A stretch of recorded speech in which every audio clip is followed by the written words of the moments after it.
Welcome to week 37. I keep glancing at HYROX as the easy way out when the weightlifting gains feels far away. And this weekend I tried the HYROX PFT test since it was arranged at my gym. But what is HYROX even? And how does it differ from CrossFit? That's what today's video will be about. HYROX is a quite newly established sport, but has grown in popularity at a rapid pace. Just like every other influencer now is a hybrid athlete. When I was a hybrid athlete back in the days, the powerlifters told me to quit running, and the runners told me to quit lifting. That's why I started CrossFit. HYROX is a fitness race, and every race looks the same, with 8 stations with 1 kilometer run in between. So a total of 8 kilometers run. The stations being 1 kilometer ski erg, 50 meters sled push, 50 meters sled pull, 80 meters burpee broad jump, 1 kilometer row, 200 meters farmer's carry, 100 meters sandbag lunges, and 100 wall balls.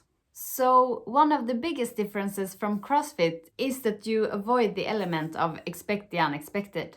And of course also that there is a whole lot more running. But one can also argue that you remove all the technically demanding movements, like the snatch and the butterfly chest to bar, so the sport is more accessible. In the pro division, the sled weighs 152 kilograms in the sled push and 103 kilograms in the sled pull for the women.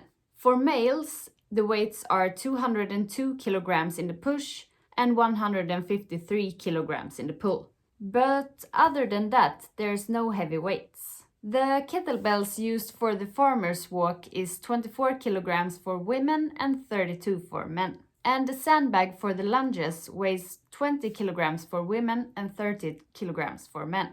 So in my opinion, HYROX can't compete with CrossFit for the title Fittest on Earth.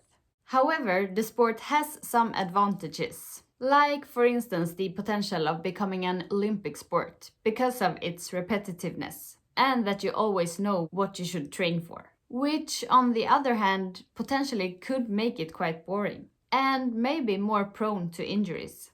I mentioned the PFT test, but what is that then? The PFT stands for Physical Fitness Test and is a light version of the race, with only 1 kilometer run, 50 burpee broad jumps over 90 centimeters, 100 stationary lunges, 1 kilometer row, 30 hand release push-ups, and 100 wall balls, which you perform at your home gym with a judge, much like the CrossFit Open.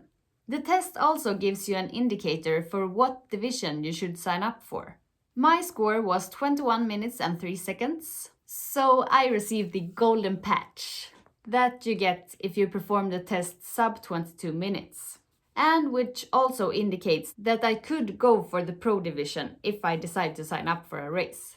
As a smaller athlete, I don't really know if it's physically possible for me to ever during my lifetime snatch 180 pounds or 80 kilograms. And without the gymnastic background, it's of course easy to get tempted by the absence of these in HYROX. But also since running is very dependent on body weight as well.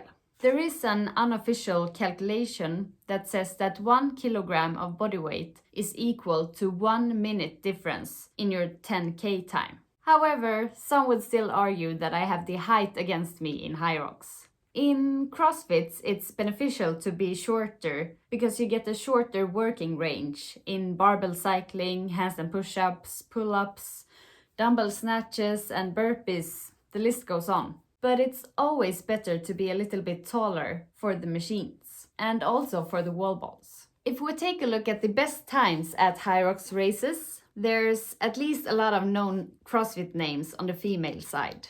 Mikaela Norman is a known CrossFit athlete in Sweden, who most recently was a member at the CrossFit Nordic team who qualified for the games in 2022. But she also won the 19.1 open workout with wall balls and rowing.